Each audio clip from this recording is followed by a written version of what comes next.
Welcome to the channel, Slavery of Shadows.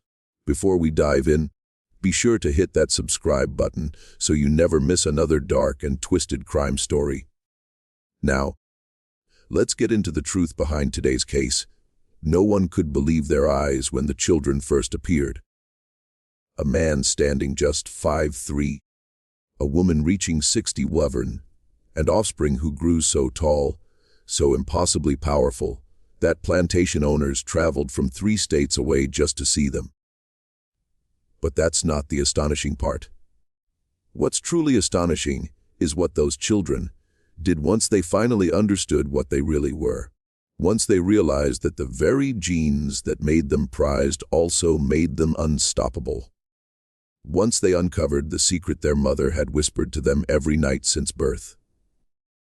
A secret about power, about destiny, about what happens when you forge weapons and give them awareness. What happened on the night of March 15, 1865 would be whispered about in plantation mansions across Georgia for years to come. It would make hardened overseers refuse to step foot on Riverside Plantation ever again. It would become the cautionary tale masters told each other about the fatal error of creating something stronger than you can control. This is that story, and it doesn't begin with violence, but with a melody sung by the river on a September evening 12 years earlier. September 1853. The encounter. Samuel was singing the first time she heard him. His voice was faint, barely audible over the murmur of the Savannah River flowing past, carrying water south toward the Atlantic Ocean 40 miles away. It was a song his mother taught him before she died of fever 7 years prior. Something about crossing water, about stars pointing north, about a promised land somewhere beyond the cotton fields and the whips and the endless crushing monotony of enslaved existence. He was 27 that September evening, 5'3", weighing maybe 115 pounds after a decent meal, which he rarely got. Born on Riverside Plantation in McIntosh County, Georgia, about 60 miles south of Savannah, on land that stretched along the river like a wound that never healed. He never knew his father, sold off to Alabama before Samuel drew his first breath. He had picked cotton every single day since he was old enough to drag a sack behind him through rows that extended to the horizon. He was invisible, the kind of slave overseers barely noticed. Too small to be threatening, too feeble to be especially valuable, too quiet to invite trouble. He simply existed, worked his designated rows from dawn until his hands bled, kept his head down when overseers passed, survived one day at a time because that was all you could do when you were property. But on this September evening in 1853, sitting by the river during that brief stolen interval between work's end and sleep's onset, Samuel allowed himself something dangerous. He allowed himself to remember that he was human, that he had emotions deeper than exhaustion. Thoughts beyond tomorrow's labor, a spirit that hadn't been entirely crushed by 207 years of bondage. The river was his refuge, the only place on the entire plantation where he felt something close to peace. The sound of the water reminded him there was a world beyond cotton and chains. That rivers flowed to oceans. That oceans connected to distant lands. That somewhere impossibly far away yet still existing, people lived free. He was singing when he heard the noise. Footsteps, heavy ones, approaching through the trees along the riverbank. Samuel's song died instantly in his throat. His body went rigid with terror. Slaves weren't supposed to be by the river alone after dark. If an overseer caught him here, that meant 20 lashes minimum, perhaps more if they were in a foul temper. But the figure emerging from the darkening trees wasn't an overseer. It was the new woman, the one Master Richardson had purchased at the auction house on Bryan Street in Savannah 3 days earlier. The one everyone called the giant, or that African demon woman. Samuel had seen her from a distance when she arrived at the plantation. Seen her chained in the back of Richardson's wagon like a wild beast. 4 armed overseers surrounding her, with rifles ready. Seen how she had to bend her neck to avoid hitting the wagon's canvas cover. Seen the blend of fury and terror in her eyes as she was paraded past the assembled slaves. But he hadn't seen her up close until now. She was enormous, easily 6'11", maybe even 7 feet, if she stood fully straight instead of the defensive hunch she carried. Her shoulders were broader than any man Samuel had ever seen. Her arms, thick with muscle rippling beneath her dark skin. Her hands looked capable of crushing skulls without effort. Even in the dim twilight, she was terrifying. Samuel's first impulse was to flee. Every survival instinct screamed at him to bolt back toward the quarters. But something held him back. Perhaps it was the way she moved, slow, cautious, like a wounded animal. Perhaps it was how her eyes scanned the area, not with aggression, but with fear. Perhaps it was something in her face that reminded him of his mother before the fever took her. That expression of someone trapped with no way out. She spotted him. Their eyes met across 15 feet of riverbank. Samuel's heart pounded. He was small, defenseless. She could kill him with one hand. But she didn't advance toward him. Just stood there watching him with an unreadable expression. Samuel did something foolish. Something that would alter both their lives forever. He started singing again, the same song, soft, gentle, non-threatening. He didn't know if this woman understood English. The overseers had been complaining loudly that she spoke only African gibberish. Didn't know if she understood anything except violence and chains. But music was universal. And in his voice was something she hadn't heard since being captured. Something human, something kind. Abeno, though Samuel didn't yet know her name, stood perfectly still. This tiny man singing to her like she was a person worth singing to. It made no sense. In the 5 years since she'd been stolen from her homeland in the mountains of Abyssinia, no one had approached her with anything except fear or cruelty.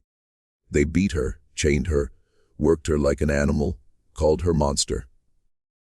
But this small man was singing to her, for her. Something in her chest. Something frozen solid since the slave ship crossed the ocean. Cracked slightly. Let in the first sliver of light she'd seen in 5 years. She sat down right there on the riverbank, slowly, carefully, showing she wasn't a threat, despite everything about her that screamed danger. Samuel kept singing.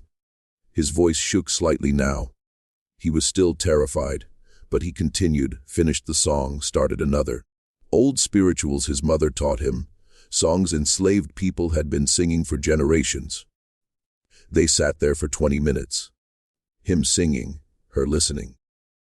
2 people who should have been terrified of each other, instead sharing a moment of fragile humanity.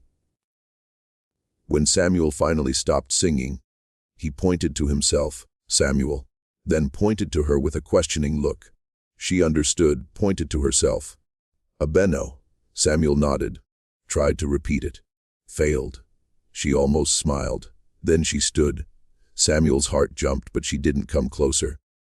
Just looked at him for a long moment, then walked back into the trees. Samuel sat there for another hour. Something important had shifted. Something that felt dangerously like hope. The courtship. Every night for 2 weeks, Samuel went to the river. And every night, Abeno was there waiting. Neither acknowledged it openly during the day. That would be too dangerous. But they established a routine, a silent agreement. At first, they didn't talk. Samuel would sing. She would listen. After a week, Samuel started teaching her English, pointing at things: tree, river, sky, moon, star. She repeated the words in her deep voice. Her accent heavy, but her learning quick. She taught him words from her language too. Beautiful. Complex words he could barely pronounce. She laughed when he failed. Gradually, they began to actually communicate. Samuel told her about the plantation, about Master Richardson and the overseers, about how to survive, how to become invisible. Abeno told him about her home, about mountains so high that clouds live between the peaks, about her people who grew tall and strong, about freedom she'd once known, actual lived freedom, about the void in her chest where her old life used to be. And slowly something grew between them, something neither expected, something dangerous. They fell in love, not sudden dramatic love, but the slow kind, built on conversations and shared humanity, on seeing each other when the world wanted them invisible. When Samuel first touched her hand, his small palm against her massive one, it felt like completing a circuit. When Abeno first kissed him, leaning down from her extraordinary height, it felt like reclaiming stolen choice. The other slaves noticed, whispered about the tiny man and the giant woman. It seemed impossible, but the way they looked at each other couldn't be denied. Old Martha, who'd been on the plantation for 43 years, pulled Samuel aside, told him to be careful. That love between slaves was dangerous, that masters could use it against you. That opening your heart was just giving them another weapon. Samuel knew she was right. Knew loving Abeno was perilous. But he also knew that life without love wasn't really living. He'd rather have her for however long they had, even if only days, than spend the rest of his life empty. When they jumped the broom in December 1853, the slave marriage ceremony, it was small, 10 witnesses. A borrowed broom Samuel had carved from oak branches. Old Martha said a few words about commitment and endurance and hope. Then together, hands joined. They jumped over that broom. The symbolic crossing from individual to union, from alone to together, from one to family. Master Richardson heard about it the next day and laughed. Let them marry. Why not? Married slaves mean babies, and if that giant woman has children who inherit her size, that'll be valuable. Very valuable. He approved with a wave of his hand. Even gave them a spare cabin, one taller than the others, as a wedding gift. Really just an investment in future property.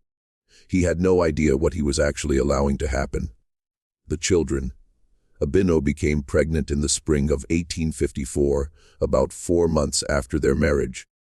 Her belly grew enormous, far larger than seemed normal for any pregnancy, swelling until she looked like she was carrying twins or triplets. The slave women, who'd served as midwives for years, had never seen anything like it. They whispered among themselves that a woman that size carrying a baby, that large would never survive childbirth, that something unnatural was happening. Samuel was terrified in a way he'd never been before. There were no doctors for slaves, medical care reserved for valuable property like horses, not for human property that could be replaced cheaply at auction. Just the midwives with their folk knowledge, passed down through generations. Their herbs gathered from the woods, their experience that had clear limits, and none of them had ever delivered a baby from a woman nearly 7 feet tall. Labor started on a sweltering July night in 1854. The kind of Georgia summer night where the heat doesn't break even after sunset, where the air is so thick you can barely breathe. Abeno's water broke while she was lying on their cabin floor. There was no bed that could support her size, so they slept on pallets on the dirt floor like most slaves. Samuel ran for the midwives, his heart pounding, hands shaking with fear. Old Martha came immediately, bringing 2 other women experienced with difficult births. They assessed Abeno quickly, felt her belly, checked her progress, and exchanged looks that terrified Samuel. The labor lasted 18 hours. 18 hours of Abeno screaming in her native language. Words Samuel didn't understand, but whose meaning was universal: pain, fear, determination, rage. The midwives did what they could with cloths, soaked in river water, with teas made from willow bark, with prayers whispered to God and older spirits whose names they didn't say aloud. Samuel stayed by her side the entire time, held her hand. Her massive hand that could crush his, while she squeezed hard enough to leave bruises, whispered to her in English and the few words of her language he'd learned. Told her she was strong. Told her the baby was almost here. Told her he loved her. Over and over. I love you. I love you. I love you. Like a prayer. Finally, as dawn broke and birds started singing, the baby came. One final scream from Abeno that echoed across the plantation. One final push, then crying. A baby's cry, high and strong and alive. The most beautiful sound Samuel had ever heard. A girl. Old Martha lifted the baby and cleaned her quickly. Wrapped her in a thin blanket they'd saved for this moment. Turned to Samuel with an expression between relief and confusion. The baby was perfectly normal, completely, totally normal. 19 inches long, 7 pounds, 12 ounces, crying and healthy and pink like every newborn. Everyone was shocked. The witnesses gathered outside had expected a giant baby, a monstrous thing that would explain Abeno's enormous belly. But this was just a baby, tiny, wrinkled, perfect, ordinary. Samuel held his daughter for the first time and cried. Not from disappointment. He didn't care what size she was. From relief that overwhelmed everything. From joy that felt almost painful. From the realization that he was a father. That despite being property, with no legal rights to this child, who could be sold away at any moment, he had helped create life. Had brought something beautiful into this ugly world. Abeno held their daughter next and cried too. Silent tears cutting tracks through sweat and exhaustion. She'd been terrified the pregnancy would kill her. Terrified the baby would be taken immediately. Terrified of bringing a child into slavery. But here she was, alive, her daughter alive, her husband beside her. For this one perfect moment, they were a family. They named her Grace. Because grace was the only word that fit. An undeserved gift in a world that gave them nothing. Master Richardson came to see the baby the next day. Walked into the cabin without knocking. Slaves had no privacy. Looked down at the infant with obvious disappointment. He'd been hoping for a giant infant, a super strong baby who'd grow into a super strong worker. But this was just a normal child. Small even, barely worth the food it would cost to raise her. He left without comment, already dismissing Grace as unimportant. He had no idea he was wrong. Grace grew normally for the first 2 years. Hit all the expected milestones at expected times. Rolled over at 4 months. Sat up at 6. Walked at 14 months while holding Samuel's fingers. Talked at 18 months. First word was, Papa, which made Samuel cry again. She was a cheerful, healthy toddler who played with other slave children in the brief hours between their small chores. Even children as young as 3 or 4 were given simple tasks like gathering eggs or pulling weeds. Samuel and Abeno watched their daughter with love and terror because she was theirs. Terror because they knew she could be sold at any moment. Because they knew she was growing up in chains. Because they knew the life ahead of her would be brutality and soul-crushing labor. But they also watched her with hope. Because she was proof that love could exist even here, that beauty could grow in poisoned soil. Then something changed. Grace turned 3 in July 1857. A month later she had a growth spurt. Not unusual. Children often grew in spurts. But this was different. Grace shot up 4 inches in 6 weeks. Suddenly, she was noticeably taller than other children her age. Her appetite increased dramatically. She was always hungry, eating portions that seemed too large for her body.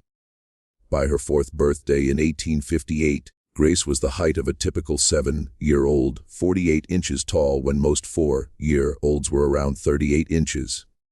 Unusual for her age, certainly, but not alarmingly so yet. People noticed, commented, said she was growing like her mother, but it wasn't cause for concern yet. At age 5 in 1859, Grace was the size of a 9-year-old, 54 inches tall, 41 feet, when she should have been around 42 inches. Taller than every child her age, by more than a foot, strong enough to carry water buckets that made other children struggle. The pattern was becoming clear. This wasn't normal growth. This was something extraordinary. Samuel and Abeno watched with growing amazement and growing fear. Their daughter was different, visibly. Obviously different, and different was dangerous, on a plantation where conformity meant survival. By age 6 in 1860, Grace looked 12. She stood 4'10", tall, nearly 5 feet.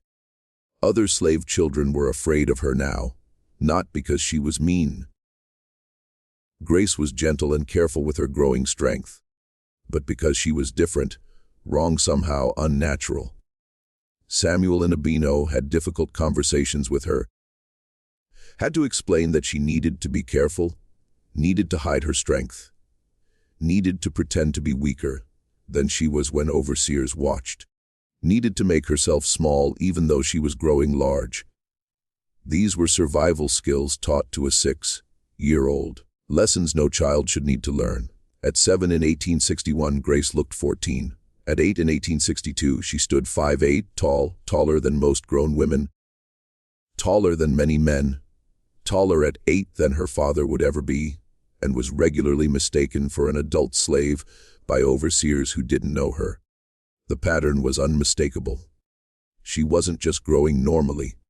She was growing explosively, adding inches at an impossible rate, like something in her genetics had been dormant for her first years, then suddenly activated, like she'd inherited Abeno's extraordinary genes, but they'd come online slowly, building over time instead of being present from birth. And Grace wasn't alone. Abeno gave birth to twin boys in February 1856, when Grace was 18 months old. Samuel and Abeno named them Joshua and Daniel, after biblical figures who'd shown courage against impossible odds. They were born normal-sized, 6 pounds each, perfectly ordinary, stayed small and ordinary, looking for the first 2 years. Then at age 3 in 1859, they started growing too. The same pattern as Grace, the same explosive growth that added inches at an impossible rate. By age 5, both boys were the size of 8-year-olds. By 7, they looked like young teenagers. By age 9 in 1865, Joshua stood 5'10", tall, and Daniel was 5'9". Both were stronger than grown men despite being children. Both were still growing. 2 years after the twins came another boy, Thomas, born in August 1858, while the country was tearing itself apart over questions of slavery's expansion. Same pattern as his siblings. Normal birth, 7 pounds and 19 inches, normal early childhood, then explosive growth starting around age 3. By 1865, at age 7, Thomas was already 5'4", tall, taller than most adult women, still a child in face and voice, but in a body that kept growing like it didn't know when to stop. Master Richardson watched this development with growing fascination bordering on obsession. These children were becoming exactly what he dreamed of: giants, super workers, proof he was smarter than other plantation owners. Other planters started visiting Riverside specifically to see Richardson's giant slaves. Came from as far away as South Carolina and Alabama. Brought their own overseers to witness. Offered enormous sums to buy the children, especially the boys. Wanted to breed them with their own slaves. Wanted to study them. Wanted to own these extraordinary specimens. Richardson refused all offers. These were his property, his investment, his proof that he understood slave breeding better than anyone else. But something else was happening that Richardson didn't see. Something Samuel and Abeno were carefully cultivating in their children. Something that would prove far more dangerous than mere size and strength. They were teaching their children to think, to question, to remember they were human. The education happened every night after the children were supposed to be asleep. Abeno would gather them close in their cramped cabin. The space was tight now. Grace was 11 and nearly 6'5". The twins were 9 and approaching 6 feet, Thomas was 7 and over 5 feet. They barely fit. Abeno would speak to them in her native language, the language Samuel still couldn't fully master, but which the children learned as easily as English. She told them stories about her homeland, about mountains that touched the sky, about her people who were never property, who walked free under the sun, who answered to no masters. She taught them about their heritage, explained why they were growing so tall. It wasn't just genetics, she said. It was destiny. Her people believed that height was a gift from the ancestors, that those who grew tall had a sacred responsibility to protect those who couldn't protect themselves. To stand against injustice, to never bow, to never submit, to never accept that chains were natural or deserved. She taught them the old stories of her people, about warriors who fought tyrants and won against impossible odds, about resistance against slavers, about the belief that death as a free person was infinitely better than life in chains. These weren't just stories for entertainment. They were lessons, instructions disguised as bedtime tales, preparation for what might come. Samuel taught them different but equally important lessons about survival in a world that wanted them dead or broken, about strategy and patience, about how to appear smaller than they were, increasingly difficult as they grew taller, how to hide their growing strength from overseers, how to be underestimated, how to seem simple and docile when you were actually intelligent and aware. He taught them the slave survival skills, how to read white people's moods and intentions, how to predict violence before it arrived, how to avoid being selected for the worst punishments. But most importantly, he taught them to think strategically, to see patterns, to understand that strength without intelligence was just another form of slavery. That muscles could be chained, but minds could not unless you let them. Together, Samuel and Abeno taught their children something revolutionary. That being enslaved didn't mean being property, that no matter what the law said, no matter what Master Richardson claimed, they were human beings. They had worth that wasn't measured in labor or profit. They had rights, natural rights, human rights. Even if those rights weren't recognized by society, and someday, somehow, they would be free. The children absorbed these lessons completely. Grace became their natural leader. By age 11 in 1865, she stood 6'5", tall, smart beyond her years, strategic. She learned to hide her strength perfectly, to appear weak and docile in front of overseers, while secretly being capable of incredible feats. She could lift a full barrel of water by herself at age 10. 200 pounds lifted like it was nothing, but pretended to struggle with half, full buckets when overseers watched. The twins became protectors, practiced fighting in secret, wrestling each other in the woods at night, boxing in the dark. By age 9, both could overpower grown men easily. By age 10, they were probably the strongest people on the entire plantation. But they never showed it in front of whites. They appeared to be just large, somewhat slow boys, gentle, docile, useful, but not threatening. Thomas became the thinker. Samuel taught him to read, a crime punishable by severe whipping. They used a Bible stolen from the big house. Thomas devoured every word, then found more newspapers that overseers left lying around, documents he glimpsed on errands. By age 7, he understood more about the world beyond Riverside than most adults. Understood about the war raging, about Union and Confederacy, about slavery tearing the nation apart. He understood that timing would matter, that soon, maybe very soon, there would be a moment to act, that the chaos of war created opportunities, that Richardson's world was crumbling, whether he admitted it or not. By March 1865, everything was ready. The family was strong. The children were nearly grown. The war was ending with the Confederacy collapsing. The moment they'd been preparing for was arriving. They just needed the spark, the catalyst, the reason to act now rather than waiting. Grace provided it when she picked up a boulder and held it over Overseer Carver's head. March 1865, the crisis. Grace was working in the West Field when Overseer Carver decided to test her strength. It was a cold March morning, and Carver was drunk by 1000, his flask of cheap whiskey always within reach. He'd been watching Grace work all morning, irritated by how easily she made it look. This girl, barely 12 by his reckoning, though she was actually 11, was picking cotton faster than grown men.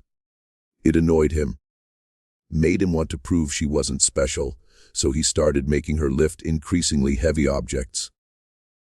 Told her to carry a full cotton bale, normally a 2-man job. She did it without complaint, showing nothing beyond normal strain. He made her lift a log that had fallen near the field. She lifted it. He pointed to a cartwheel. She carried it, but Carver wanted more, wanted to see her fail, wanted to prove she wasn't as special as Richardson claimed. He pointed to a boulder at the edge of the field, a piece of granite that had been sitting there for generations because it was too big to move. Easily 300 pounds of solid stone. Lift that, he ordered, his words slurred. Grace looked at the boulder, looked at Carver, said quietly, "I can't, sir. Too heavy." Carver's face flushed red. "I said, lift it, girl."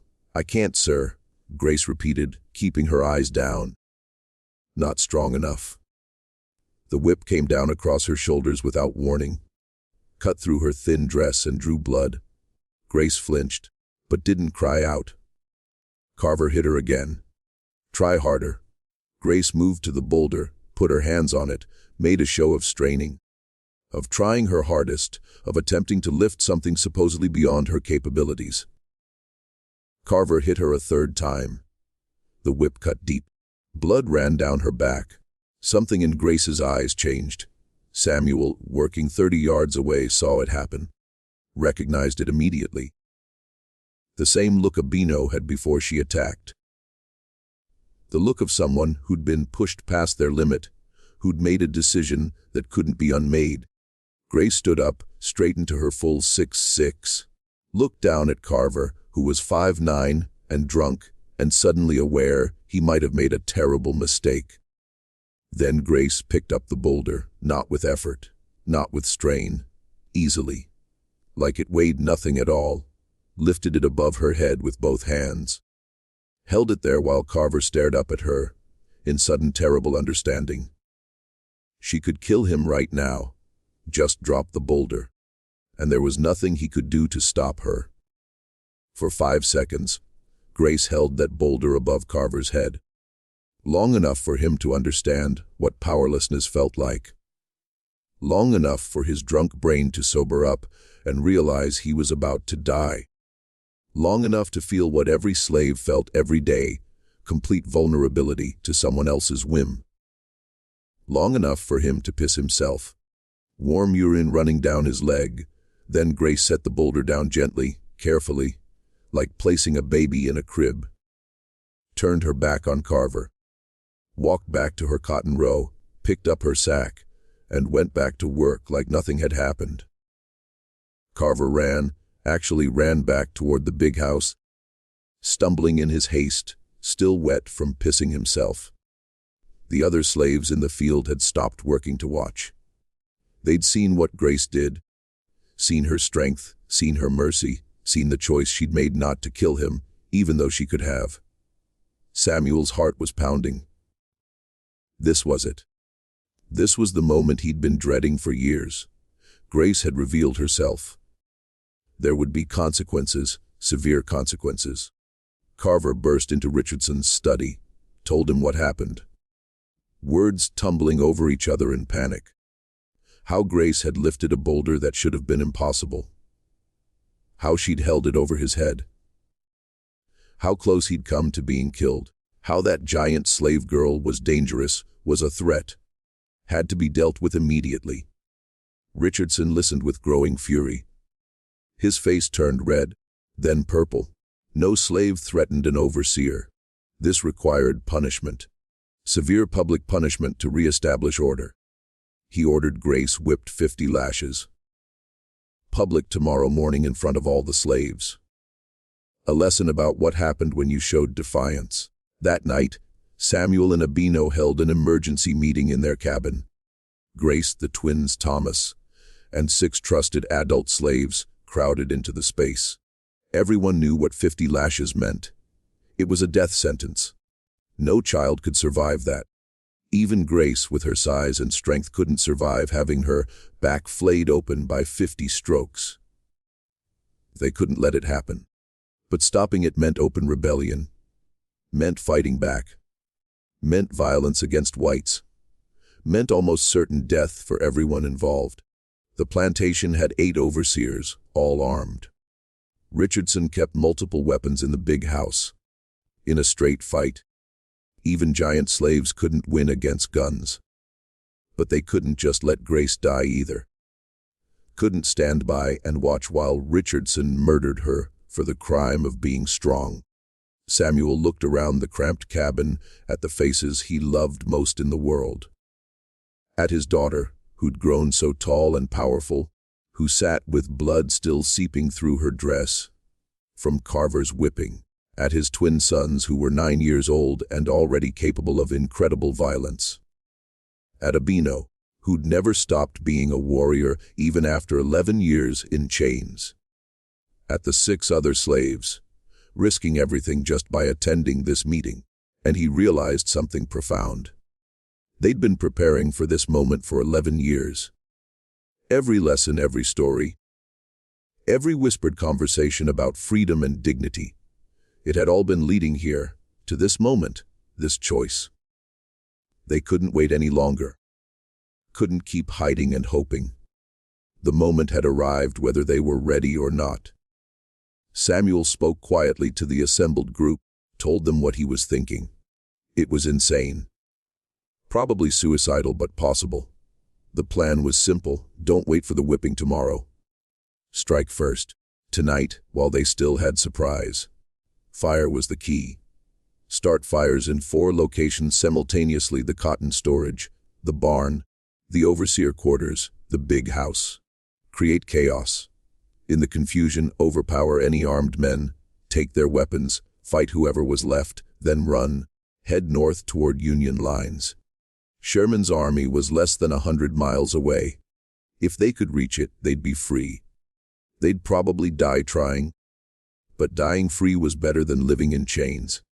Better than watching Grace be whipped to death tomorrow. Grace spoke first. Said she'd rather die fighting tonight than be whipped tomorrow. She was 11 years old and deadly serious. Joshua and Daniel agreed immediately. They'd been waiting for permission to use their strength. They were ready. Thomas was scared, but also determined. He'd read about slave rebellions. Maybe this time would be different. The 6 adult slaves agreed. They'd rather die fighting than live subjugated. Abeno spoke last. Said her people had a saying: "It is better to die on your feet than live on your knees." Tonight they would stand. They made final plans. Who would start which fire? Who would target which overseer? Where to meet after? What route north? Midnight, no moon, maximum darkness. At midnight exactly, Grace struck the first match. The rebellion. The cotton storage went up like oil-soaked wood.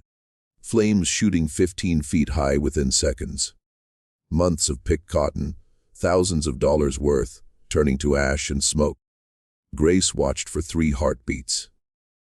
This was Richardson's wealth, his pride, his proof that slavery was profitable, burning. Then she ran toward the overseer quarters, where her brothers were already moving. Joshua hit the door with his shoulder. The wood splintered like kindling. He and Daniel burst inside before the 3 overseers barely had time to wake. One reached for a rifle hanging on the wall. Daniel grabbed him, picked him up like a child, and threw him through the window. Glass shattered. The man's scream cut off when he hit the ground outside with a sickening thud. The second overseer pulled a pistol from his nightstand. Got one shot off that punched through the wall. Joshua grabbed the man by the throat with one massive hand and squeezed. Squeezed until something gave way with a wet crunch. The man's eyes went wide, then empty. He dropped. The third overseer was Carver, the drunk bastard who'd whipped Grace, who'd pushed her too far. He came at Daniel with a knife, screaming incoherently. Daniel caught his wrist mid-swing, twisted hard. The snap of bone was audible, even over the chaos outside. Carver screamed. Daniel punched him once in the face. Carver's head rocked back at an unnatural angle. His neck broke with a sound like a dry branch cracking. He was dead before he hit the floor. 3 overseers dead in under a minute. The twins looked at each other, breathing hard, covered in other men's blood.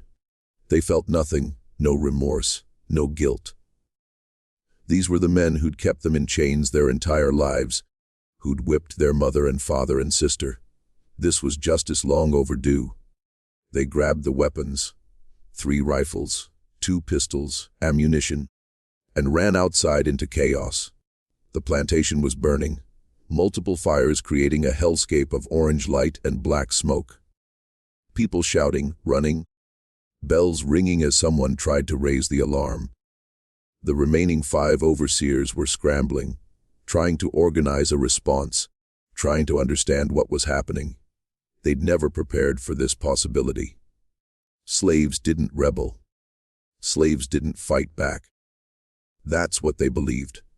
That's what they'd been wrong about. Samuel and his team had hit the barn successfully. The building was fully engulfed, flames reaching 30 feet into the night sky. The heat was incredible even from 50 yards away. 3 horses trapped inside were screaming. Horrible, inhuman sounds that Samuel knew would haunt him forever. But there was no time to save them. No time for mercy. They had to keep moving. The hardest target was the big house. That's where Richardson was, where his family was, where most of the guns were stored, where the real danger lay. Abeno led the assault with Thomas and 4 other slaves, armed with axes and righteous fury, accumulated over lifetimes of suffering. They burst through the front door. A door slaves were never allowed to use, a threshold they'd never been permitted to cross. Abeno had to duck to fit through even though it was built tall. For a moment, she stood in the foyer with its expensive chandelier and imported wallpaper. Stood in the house that represented 3 generations of wealth built on stolen lives and broken bodies. Richardson came down the stairs with a pistol in his shaking hand. Behind him, his wife and 2 children were screaming. The guests, a merchant from Savannah and his wife, were hiding somewhere upstairs. Richardson aimed the pistol at Abeno with trembling hands. His face was red with fury and fear. "You goddamn!" Abeno moved faster than he could track. 11 years of rage and humiliation compressed into one explosive moment. She covered the distance between them in 3 strides, grabbed his wrist before he could fire, twisted hard. The bones in his wrist ground together audibly. He screamed and dropped the gun. It clattered on the polished wood floor. Abeno picked him up by the throat with one hand, lifted him completely off the floor. His feet kicked uselessly in the air. His hands clawed at her arm, leaving scratch marks that drew blood but accomplished nothing. For 11 years, she'd been his property. For 11 years, she'd bowed and submitted and hidden her strength. For 11 years, she'd pretended to be something less than human. Not anymore. She looked into Richardson's bulging eyes, made sure he saw her. Really saw the person he'd bought and tried to break. Saw the human being he'd treated as livestock. Saw the mother and wife and warrior he'd tried to destroy and failed. Then she threw him. Threw him with all the strength her massive frame possessed. He flew 15 feet across the foyer and crashed into the far wall. His head hit the expensive imported wallpaper with a wet crack. He slid down slowly, leaving a dark smear of blood. He wasn't dead. His chest still rose and fell. But he'd never walk right again, never be whole again, never forget what it felt like to be powerless. Thomas had run upstairs, found Richardson's study, found the maps he needed. Maps showing roads north, locations of Union encampments, towns that might be sympathetic or hostile. He grabbed them, grabbed a compass from the desk, grabbed a bag of coins from the drawer, supplies for their escape, information that might keep them alive. Outside, the remaining overseers had organized slightly, were firing rifles at the runant slaves. One of the adult slaves who joined the conspiracy, a man named Jacob, took a bullet to the chest, dropped instantly, dead before he hit the ground. Another woman, Sarah, was shot in the leg, went down screaming. Joshua ran back for her through gunfire, picked her up like she weighed nothing, carried her while she bled and screamed and held on. Grace had taken a rifle from a dead overseer's hands. She'd never fired a gun before, but she'd watched them do it 1,000 times. She aimed at one of the remaining overseers, a man named Patterson, who'd whipped her mother 3 years ago, pulled the trigger. The recoil knocked her back a step. The shot went wide, kicking up dirt 5 feet from Patterson. He turned toward her with his own rifle. Daniel shot him first. Patterson's head snapped back. He dropped. The family met at the designated spot, the old oak tree at the north edge of the plantation. Samuel, Abeno, Grace, Joshua, Daniel, Thomas, 6 adult slaves. Sarah with the bleeding leg wound. They'd lost Jacob, lost another man to a bullet. 11 survivors out of 13 who'd started this. Behind them, Riverside Plantation burned. The cotton storage was completely destroyed. The barn had collapsed into itself. The overseer quarters were engulfed. Parts of the big house were catching fire. 3 generations of accumulated wealth turning to smoke and ash and memory. They ran north, following the North Star that enslaved people had been following for generations, following Thomas's stolen maps, following desperate hope and the slim chance that they might actually make it. Behind them, horses, dogs, the pursuit organizing. But they had a head start. And they had something Richardson could never match. The absolute determination of people who'd chosen freedom over survival. Freedom. The pursuit lasted 3 days. Richardson, crippled but alive, organized a militia. 30 men on horses with rifles and hatred. But they were tracking giants, people who could run longer and faster than normal humans. The first day, they covered 15 miles before stopping to rest. At dawn, the dogs caught up. 4 hounds bred for slave catching. The first leapt at Abeno. She caught it mid-air, broke its neck with one twist, threw the corpse aside. The second went for Samuel. Daniel kicked it so hard it flew 10 feet and didn't get up. The other 2 fled. On the second day, they lost Sarah. Her wound was infected. She was feverish, delirious. She told them to go on without her, that she'd rather die here than get everyone caught. They left her by a stream with what water they could spare. 7 left now. On the third day, they reached the Altamaha River, fast, flowing, deep. They had to swim. Grace and the twins were strong swimmers. Between them, they got everyone across. But one man, Moses, lost his grip, disappeared under the water. 6 left. But crossing bought them time. The militia had to backtrack miles to find a bridge. On the 4th day, exhausted and starving, they saw Union soldiers. Blue uniforms. Northern accents, rifles pointed at them until an officer realized they were escaped slaves. Captain Morrison from Ohio listened to their story, looked at the family of giants with awe, looked at their wounds, their exhaustion, the desperate hope in their eyes. He made a decision that would change their lives forever. You're under Union protection now. By order of the United States Army, you're free. Grace fell to her knees and cried. The twins held each other and wept. Thomas experienced the freedom he'd only read about in stolen newspapers. Abeno reclaimed what had been stolen 11 years ago. And Samuel, who'd been property his entire life, held his family and cried until he had no tears left. They were free. Epilogue. The Civil War ended 6 weeks later. Slavery was abolished throughout the United States. Richardson survived but never recovered. The plantation never recovered either. Richardson died bitter and broke in 1871, still cursing the slaves who destroyed him. The family settled in Ohio. Samuel worked as a carpenter.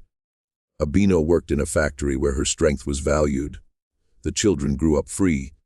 Grace reached 7-1, became a teacher, using her presence to protect black children. Joshua topped out at 7-3, became a blacksmith.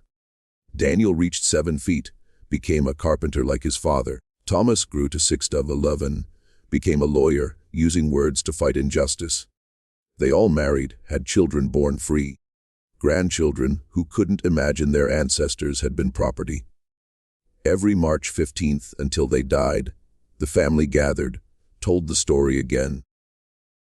Remembered Sarah and Moses and Jacob, remembered the night they chose freedom. And they taught their children what Abeno had taught them, that those who grew tall had an obligation to stand against injustice, to never bow, to never accept that anyone could own another human being. Nobody believed it when they saw the children. But those impossible giants changed the world just by refusing to stay small, by refusing to accept that their strength existed to enrich masters, by remembering that power without conscience was slavery, but power with purpose was liberation. They were born into chains, but they died free. And that made all the difference.